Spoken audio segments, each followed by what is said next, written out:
Hey guys, just finished recording 2 songs with Melbourne band Lowlakes at the bar Miss Peaches in Newtown. I put this session on just to showcase a few of our new microphones that we've got coming out. We used the new NT1 and the new small diaphragm condenser, the M5. The new NT1, we used 4 of those.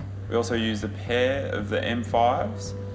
We also used an M2 and a Procaster. With the M5s, we use those on the drum kit, cymbals and a snare drum. So in the first song, I use those purely as overheads, with one hovering over the ride and one hovering around the hi-hat, the crash and the snare. And together, panned hard left and right, gave a nice stereo balanced mix of the drums. For the second song, we had to mic up the snare a bit more prominently. So I opted for an M2, which seems to really pick up those transients well with a nice mid-range, but still giving that clarity in the high end. With the NT1s, we use them on both lead vocals and backing vocals, capturing those voices really nicely.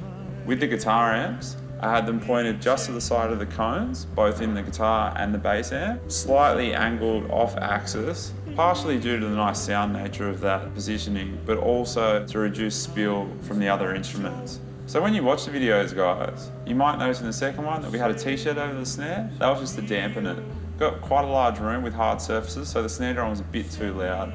So chucking that t-shirt on there knocked it back a few decibels and kind of rounded out the tone a bit, which will work really well in the mix. So the NT1 worked a treat on vocals with that nice tight cardioid pattern. It really suits these live situations because it picks up a little bit of spill, but not too much.